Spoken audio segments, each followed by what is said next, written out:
Friends, അപ്പോൾ ഇന്നത്തെ video എന്ന് പറഞ്ഞാൽ നമ്മൾ നല്ല രീതിക്ക് ആവശ്യം കാര്യങ്ങളൊക്കെ ഉപയോഗിച്ചിരിക്കുന്ന ഈ ഫുള്ളിയർ ഗപ്പിയുടെ ടാങ്ക് വൃത്തിയാക്കാൻ പോവുകയാണ്. സോ നമുക്ക് കഴുകാനായിട്ട് കൊണ്ടുപോകാം. പൈപ്പിലോട്ടാണ് നമ്മളിപ്പോൾ കൊണ്ടുപോകുന്നത്. സോ നമ്മൾ കഴുകാൻ വേണ്ടി പൈപ്പിലോട്ടിലേക്ക് കൊണ്ടുപോകാം. അപ്പോൾ നമ്മൾ ആദ്യം തന്നെ നമ്മൾ ഫുള്ളിയറിൻ്റെ ഗപ്പിയെ പിടിച്ച് മാറ്റാൻ പോവുകയാണ്. പായലെടുത്ത് കളഞ്ഞിട്ടുണ്ട്. ഇനി നമുക്ക് ഒരു ഗപ്പ എടുത്ത് വെള്ളം പിടിച്ചതിന് ശേഷം അതിൻ്റെ അകത്ത് നമുക്ക് ഫുള്ളിയർ ഗപ്പി ഇടണം. പിടിച്ച് നമ്മൾ ഫുള്ളിയർ ഗപ്പിയെ പിടിച്ചിട്ടുണ്ട്. നമ്മൾ പിടിച്ചിട്ടുണ്ട്. നല്ല രീതിക്ക് ടൈലും കാര്യങ്ങളൊക്കെ വന്നിട്ടുണ്ട്.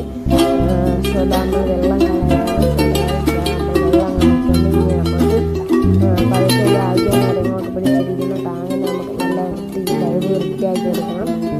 നമ്മൾ വെള്ളവും കാര്യങ്ങളൊക്കെ ചരിച്ച് കഴിഞ്ഞിട്ടുണ്ട്. ഇനി നമുക്ക് പതുക്കെ ആദ്യം കാര്യങ്ങളൊക്കെ പിടിച്ചിരിക്കുന്നു. ഡെപ്പനെ നമുക്ക് നല്ല ക്ലീനാക്കി എടുക്കണം. സോ ഗൈസ് നമ്മൾ ക്ലീനാക്കി എടുക്കാൻ വേണ്ടി ഇത്തിരി വെള്ളം പിടിച്ചിട്ടുണ്ട്. നമുക്ക് നല്ലപോലെ കഴുകി എടുക്കണം. നമ്മൾ കഴുകി എടുത്ത വെള്ളം കളയാണ്. ഗൈസ് അപ്പോൾ നമുക്ക് ഒന്നും കൂടെ വെള്ളം പിടിച്ചതിന് ശേഷം കഴുകി കളയാം. നമ്മൾ വെള്ളം പിടിച്ചിട്ടുണ്ട്.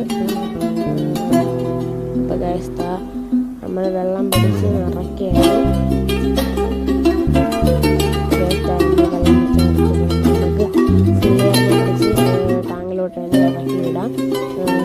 അപ്പം ഇതിൻ്റെ കൂടെ ഇതിന് ജോഡിയില്ല. ഇതിൻ്റെ കൂടെ ഏത് മീനിനായിട്ടാണ് ജസ്റ്റ് ഒന്ന് കമൻറ്റ് ചെയ്യാനായിട്ട്. അപ്പോൾ നമ്മൾ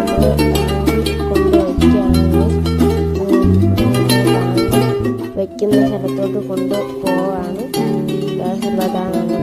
നമ്മൾ കഴിഞ്ഞ ദിവസം ഞണ്ടിനെ പിടിച്ചത് നല്ല സുഖമായിട്ട് കിടക്കുകയാണ്. അപ്പോൾ നമ്മൾ വെച്ചിട്ടുണ്ട്. നല്ല ആക്റ്റീവായിട്ടാണ് കിടക്കുന്നത്. അപ്പം അടുത്ത വീട്ടിൽ കാണാൻ. അതുവരെയ്ക്കും ബൈ.